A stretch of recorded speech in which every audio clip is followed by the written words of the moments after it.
Highways బంగారం మనం నిన్న మాట్లాడుకున్నాం, నిన్న ఇవ్వలేదు అనమాట, మొన్న ఇచ్చాం. ఇది ఆగదు, దాని బుద్ధి మారదు, పరిగెట్టిద్ది, లక్షకు చేరువైంది. లక్ష చేరువైన తర్వాత రెస్ట్ తీసుకునేది, ఇక ఆ తర్వాత మరలా పరిగెట్టిద్ది. ఎందుకంటే ప్రపంచవ్యాప్తంగా బంగారం నిల్వలు తగ్గిపోతున్నాయి. ఈ దేశాలు వచ్చేసి బంగారాన్ని స్టాక్ పెట్టుకుంటూ ఉన్నాయి. ఏమైంది?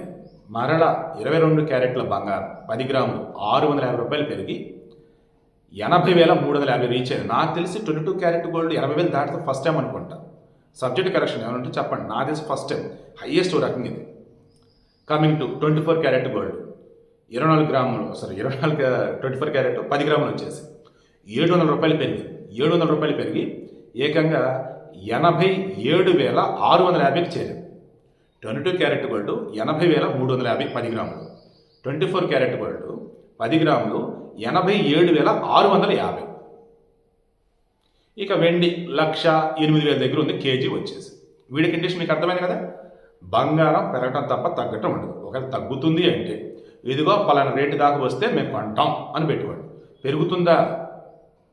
సరే మా దగ్గర డబ్బులు లేవు, సరేలే పలానా రేటుకి వచ్చిందా, అమ్మో బాబు ఇంకా పెరిగింది, అప్పు చేసిన కొంటాం అనుకుంటే కొనుక్కోండి. బట్ జాగ్రత్త, అప్పు ప్రమాదకరం. సరే అప్పు చేసిన బంగారం ఉంది కదా, తాకట్టు పెట్టిస్తాను అనుకుంటే మీ చాయిస్. లాజిక్ కరెక్ట్గానే వచ్చింది చూడండి. బంగారం రేటు పెరుగుతుంది, అప్పు చేసి బంగారం కొనుక్కున్నాం. ఆ బంగారం తాకట్టు పెట్టి మరలా వాళ్ళ డబ్బులు వాళ్ళకి ఇచ్చేసుకోండి అవతల వాళ్ళకి. దెన్ బంగారం ఉండేది కదా, తర్వాత రేటు పెరిగి మీకు ఇబ్బంది లేకుండా ఉండేది కదా. సో ఇది పూర్తిగా మీ కన్సెన్స్ని బట్టి బేస్ అయి ఉంటుంది.